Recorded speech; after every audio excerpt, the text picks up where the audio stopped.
Welcome to Ministries Podcast. This is the month of October, and traditionally our theme is "It's Okay to Fall." It's actually one of the first, if not, I think it is the first monthly theme when we switched over.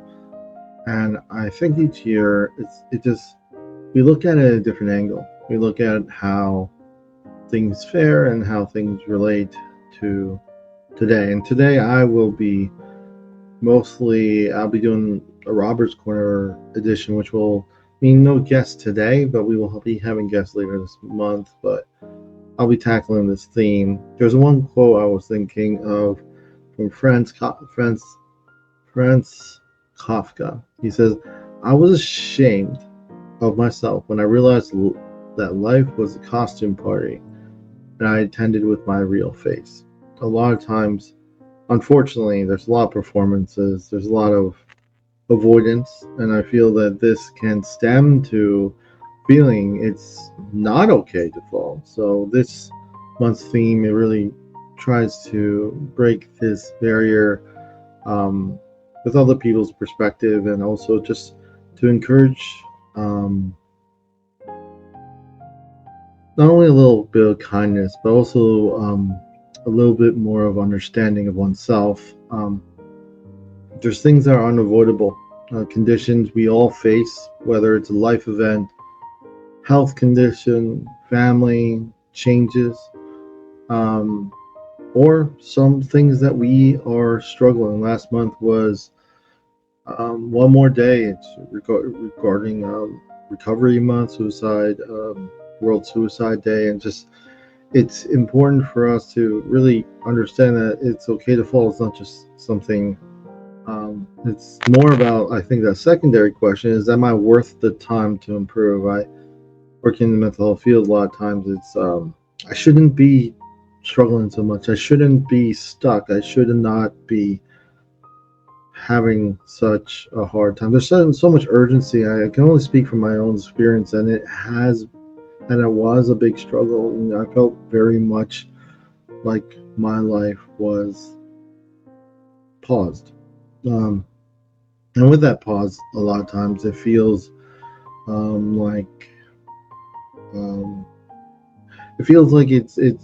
a heavy burden of it not being okay if you're not okay. A lot of times we may lean towards conformity, try to perform that we are, doing so well or adjusting so well. It's so important that other people see that I'm doing so well. But the reward for conformity, as Mark Twain says, is everyone likes you but yourself. You kind of take yourself with you. So it's not, the external validation can be nice, but for me, at least from my perspective, it can put a lot of reliance on things that can be, uncertain, because at the same time, at the end of the day, you end up being with yourself.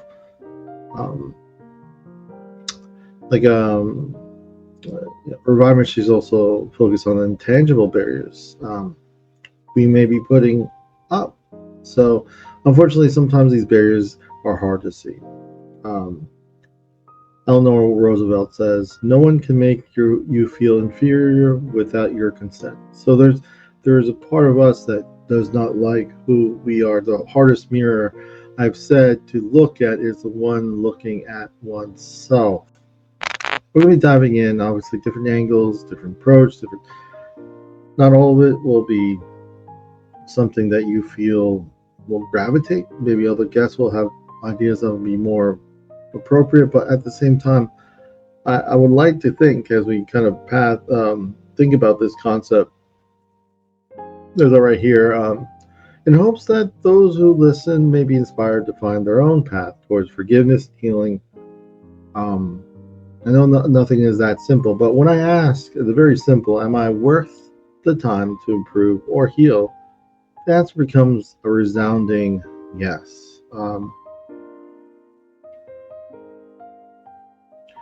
Today, like I said, I will be first unpacking this month's theme. It's okay to fall, Robert's Corner edition of this month's theme. Before I begin, disclaimer: if you are in crisis, please seek appropriate professional help immediately. newish. It's been around for a couple of years now. 988 is a suicide crisis lifeline that is available to those in the States. I encourage those who are around the world to find what is there for you. You could, again, we do have some of those links or those contacts on the website in reviveministryfl.com. However, I don't know how updated they are, but I encourage you, even if you don't know, find someone you trust. If you don't feel safe or you don't feel like you're doing very well. Wayne Dyer says self-worth comes from one thing, thinking that you are worthy, of course. But it's the one thing. It's not if I get this, it's or if I achieve this. We can be our worst critics. Question I was poised to ask myself when guests coming on, or at least one of them, do you think it's harder to say to ourselves that we are worthy? I think there's an element of, reluctance to this. I think sometimes I can get stuck on the verbiage because I do feel a lot of these concepts are very ongoing. I do think I'm human. I do think that some things I could do better, just like I'm sure everyone else. But am I worth the time to get better? I do feel I can say yes, even though sometimes I don't feel that it is. It's something, at least for me, I can say it's ongoing. I'm not going to say yes today and it's just going, okay, I figured it out. No, I think it's ongoing because our lives change, our priorities change. But I think it's something that's worth wrestling, at least for me and from my perspective. Another question to follow up that question. I think I mentioned it a little bit last month, but there was so much to talk about last month, so it may have not been shared. But when did our needs and healing matter less than others' opinions of ourselves? There's just such an urgency, a lot of negative self-talk, and a lot less reflection, more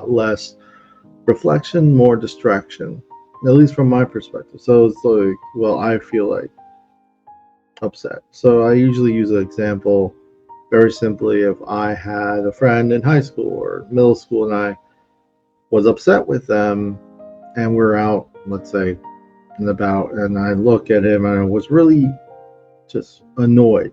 But nowadays, and this is why I don't minimize those who are going to school or younger individuals, is that I have the ability now with all this technology to just ignore life. I could just look at my phone and pretend that what, this is too hard, I'm going to distract myself. And growing up I didn't have that. The first phone when I was in the military was like a brick Nokia, so there was no notion of just getting distracted. We rented videos at Blockbuster. It's just a different time, but there's just so much distraction, and I can imagine it being very enticing than dealing with some uncomfortable conversation. But because of that, I do feel like it's like the old saying, you will miss 100% of the shots you don't take. And in regards to how this reads, when did our needs and healing matter less than our others' opinions of ourselves? I feel when we ignore things that are bothering us, we do feel very alone. When we feel stifled of kind of sharing what is important to us, as Carl Jung says, that we kind of defines loneliness. So Sharon Alder says, one of the greatest regrets in life is being what others want you to be rather than being yourself. I think this speaks kind of how if I'm in a distressing situation, especially interpersonally, it's customary, I guess, thought may have been like, oh, brush it off, it's not a big deal. But are you saying that to are you saying that because you actually feel that way, or are you saying that because it's customary to not be how you can say I shouldn't be so sensitive? Well, at least from my experience, it doesn't go anywhere. So if you don't want, I guess, others to look down on you, at least from my perspective, reflection doesn't have to be a group activity. So if there's something that bothers you, you can take the time to figure out why it bothered you. However, a lot of times we're in such a rush, and we're in such a rush to be what we want other people. Well, as it says here, being what others would want you to be, because it's easier when people are nicer and they're happy that you're following what they like or what they think is right for you. But as I said, like with Mark Twain says, the reward for conformity is that everyone likes you but yourself. And that for me, I feel sometimes can be overwhelming.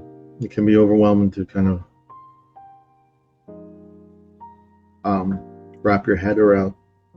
Sometimes these things can be something that we want to do so much because not in a selfish way. We just put ourselves as martyrs. We say, I'm not worth. Like at least I can make this person. But it's such a short term, and I do feel, at least from my experience, I felt more and more hollow when I did this. When I foregoed my own. Communication is going to be messy, especially if you are someone struggling with mental health issues, substance use, or something that a lot of people look down upon. It's unfortunate, but it is true. A lot of people will be like, well, you did that to yourself, or you're, why don't you just snap out of it? It bothers me just because looking back at how much I depended on those people to be, to help, just how much I gave away from my own self-worth and self-respect, just because I felt, well, they seem to be doing fine, but we know we're all performers, a lot of times, and unfortunately, it can feel more and more heavy for those who are truly struggling. Most times when I talk to a lot of my clients, or even when I was doing, peer groups, I remember just one of the biggest complaints is they never feel heard, but it's not because I'm not trying. They feel they over-explain so many times, and I ask them, how many times do you feel that they get it close? And most people will say, not close at all. Franz Kafka in Metamorphosis, one of the more darker books. I remember listening to this on the drive across country, and it was depressing. But this quote from the book kind of speaks what I'm talking about. I cannot make you understand. I cannot make anyone understand what is happening inside me. I can't even explain it to myself. The wrestling, the struggle. Metamorphosis is a book that is it's hard. Honestly, the premise is that the person turns into a bug, and just how the family treats this person change, and it's a very sad, kind of dark, but not even, I would say it represented some of the most, an illustration of loneliness, just not even being remembered. So with that said, I just want to pause for a moment. Revive Ministries update, not much changed. If you want to be if you want to share your story, or you're interested in a topic, or just want to know how you could maybe be on the list, just email us. It's right now with the holidays and sometimes people's schedules, and sometimes I myself need to take a time off. But we're steadily trying to do at least a couple episodes each month. Ideally, I like to do every week, but sometimes, we just the schedule doesn't work. But again, that's one update. A little update. We still do Music Monday here and there. If you are interested, you can participate. Just email us. Beyond that, just email us if you have anything, any ideas. Again, it's info@reviveministryfl.com. But moving on, there's not much beyond that. I do feel I like this time of year, so it does the fall into the winter. It is one of my favorite parts of the year. Granted, I do like other parts, but I do like this part. So with that being said, moving on, Robert Hahn, he has this interesting quote that I just want to mention and highlight. The better you feel about yourself, the less you feel you need to show off. I think I've said this a lot. I've said this to some of my coworkers, sometimes to my friends or my wife, I would say, because I talk a lot. Sometimes I can, but even if I didn't, I think the loudest thing I could say is nothing. So, like, when I see someone or an argument, public argument, and it's hard to see. Or I remember I was at one of my churches, and someone said, "Oh, you need this, don't you?" I was talking about some sort of camera, and it was trying to explain to me how wonderful, and I'm sure it was very wonderful, and the kid was young, and I knew he wanted to share, and it was really nice, but it was almost interesting because it almost came from just sharing to kind of encouraging me to purchase that camera. And I said, I don't need it right now. Like, why don't you need it? Well, because I don't feel I need it at this moment. And it was interesting just how my decision of not wanting to agree, it's not that I don't agree with the camera, it's not something that I need for what I am doing at this moment. But I realized something. I realized at that moment that that individual just felt like I didn't agree with them. I didn't like, but it's not that. I just felt that for me, it was more interesting that it mattered so much that it almost felt insulting that I didn't want the same thing.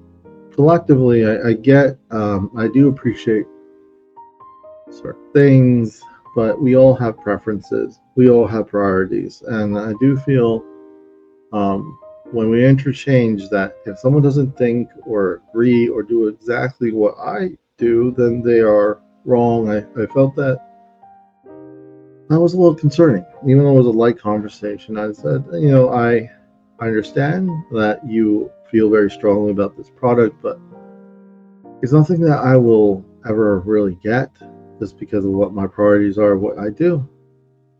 And there is that external, sometimes that external validation that people feel that, well, if you don't follow me, then you're just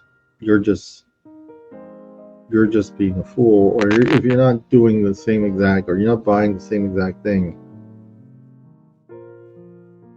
then I guess there's just kind of this indifference. And I felt it was really interesting how important it was that I had to agree with this individual or whatnot. And I see it more and more, and it doesn't have to be young people, it could be older people. We don't communicate very well. And I found that this quote from Wayne Dyer, I use another quote from him prior, but this one kind of speaks to me. People who want the most approval get the least. And the people who need the approval the least get the most. So it's interesting because people who want most approval get the least. So it's kind of that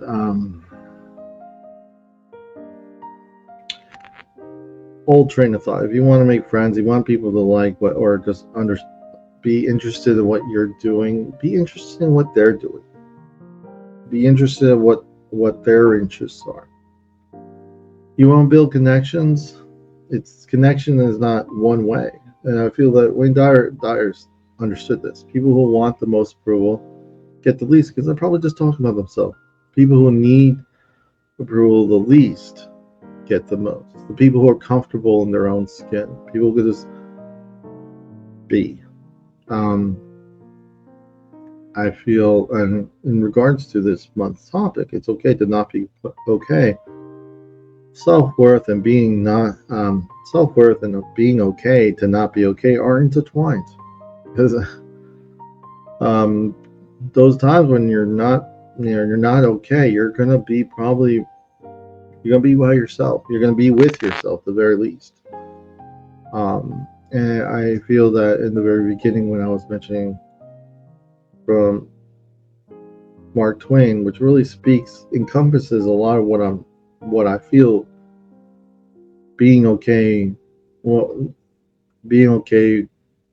to fall, it's okay to not be okay. Those kind of concepts stems from this. The reward of conformity is that everyone likes you.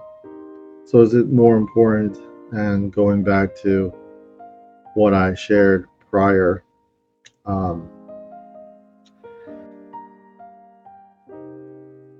right here, do you think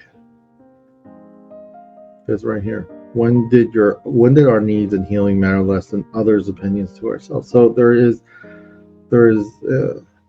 unfortunately, in regards to self-worth, it can be its internal, intangible barrier. I just remember countless times personally trying to share, and I do not fault the people who are listening, not understanding, but I didn't understand one real concept. It's being able to share what I've been through, and even if someone got close to understanding, I'm still experiencing living through that. And I feel that there's this kind of simultaneous, if someone understands really what I've gone through, then I will also be worth the time to heal, or I will be understood. There's just this, I need to be understood to be supported, and I learned that was a very tiring journey for me, because still to this day, I don't feel anyone, even the ones closest to me, will ever understand what goes through what I'm going through. However, I still feel, and my reframing the position and where I'm at right now, I feel supported. Not because the support wasn't there, because I see that support doesn't require it. There's a lot of performance. It can be hard to tell the difference between hearing well and feeling well. We do whatever this is from Tara Brach. So we do whatever we can to avoid the raw pain of feeling unworthy. We hold back, we play it safe, and rather than risking failure. And I feel not that it's a static moment of, oh, it's okay to fall. Oh, I'm worth the time to heal. I felt that way, and I have to keep reminding it, at least from my perspective. I have to remind myself that I may not be where I want to be, but let's see what didn't work. Let's see what did work. Learn. And also, I always say this to a lot of my clients, I say this to myself. Lots of things we deal with, especially internally, it doesn't mean that our life is over. It just means we have to live differently. So whatever I have to do when I wake up, I do consistently. I don't just, at least from my experience, I don't say, why doesn't this person have to do as much or struggle as much? Because I don't know what they are doing or what they are struggling with. Neither do they know about me. So support doesn't require total understanding. From my experience, support is reframing and understanding that some people will understand more than others. And some days, mental health, as much as I like to emphasize the health, it is something that is hard. And it's not something you'll just get. There's no magic pill. There's no quote or saying or anything I've shared here that will just fix it. But the question is, are you worth the time to heal? Final thoughts. I think this month is very simple but very deep. I think it's okay to fall doesn't just stem from a lot of quotes to say the same thing. It's, I guess, in some way re being reacquainted with oneself, the good, the bad, the ugly.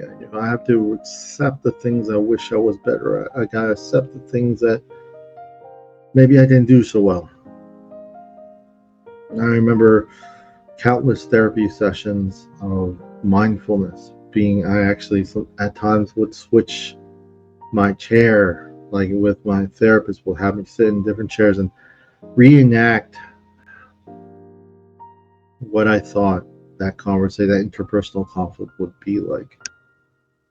I remember at times when I was struggling with a thought or whatever the case may be, and being that observer, that third person, looking at what was really a struggle, what really was that trauma, and being forgiving, being kind.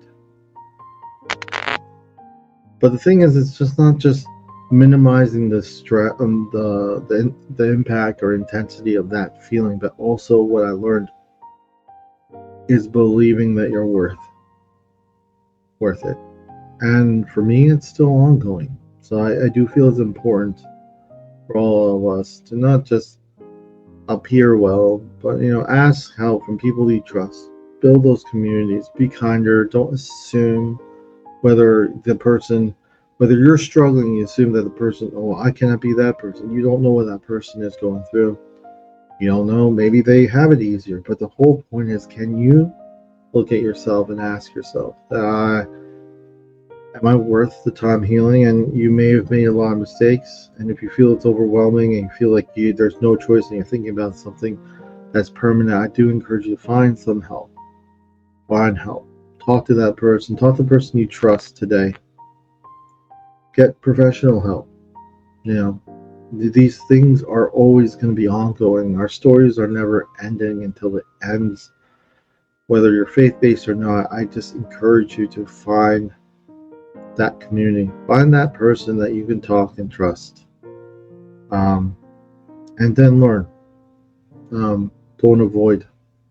If someone bothered you, think about it. If you don't want to if every single time you feel like they always say I'm so sensitive,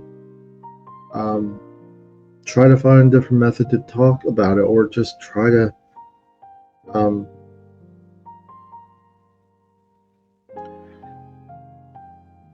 work the problem. I remember Albert Einstein, paraphrasing, he was always called about how much of a genius he was, and he said, I'm not a genius. I just stayed with problems longer.